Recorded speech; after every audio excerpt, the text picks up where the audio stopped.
This is Uzbekistan. Chances are you know very little about Uzbekistan, but that's okay. Here are some fun Uzbekistan facts you can bring to the next Uzbek-themed birthday party you go to. Uzbekistan is located here in Central Asia. It is entirely surrounded by stans: Kazakhstan, Kyrgyzstan, Tajikistan, Afghanistan, and Turkmenistan. Uzbekistan is one of the only two doubly landlocked countries in the world, which means that it itself is landlocked and all its surrounding countries are also landlocked.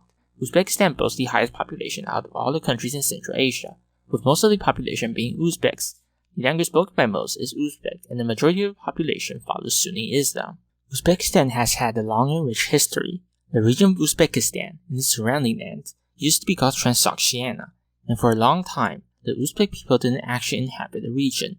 The first people to settle there were the Scythians, those guys in Civ 6 with the really good horse archers. It would later be conquered by the Persian Achaemenid Empire and the Macedonian Empire. Later, the region would be conquered by Muslim Arabs under the Umayyad Caliphate, and Islam would be introduced to the region.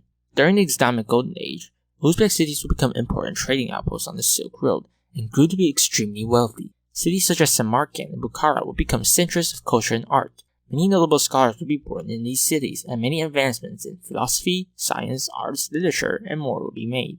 However, the region would later be decimated by the Mongol invasion. The invasion would bring many Turkic people to Transoxiana, bringing about the Turkification of the region. After the Mongol Empire split apart, the region would be under the rule of the Chagatai Khanate, and after they fractured, it would give rise to Timur the Lame. Timur was born in the city of Dis, located here in modern-day Uzbekistan. Timur would go on to conquer Iran, Mesopotamia, the Caucasus, and parts of Central Asia, creating the Timurid Empire with its capital at Samarkand. Timur would defeat empires such as the Delhi Sultanate, the Mamluk Sultanate, and the Ottoman Empire. The Timurid Empire was split after the death of Timur, and modern-day Uzbekistan would be conquered by Uzbek nomadic tribes, forming the Emirate of Bukhara, which would be the first time the area was ruled by Uzbeks. The emirate would be weakened as trade on the Silk Road declined, as well as raids from the Kazakhs and Mongols.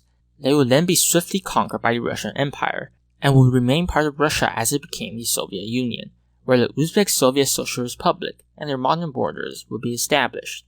They would gain independence as the Soviet Union dissolved. Uzbekistan upon independence was not the most stable country. The country has had a record of human rights violations, terrorist attacks, and fraudulent elections under the leadership of President Karimov. It also had a high rate of modern-day slavery and child labor, many of which were forced to harvest cotton, one of the country's main exports. Karimov would pass away in 2016, and while things have improved considerably under the new president, the nation is still ranked very low on the democracy index.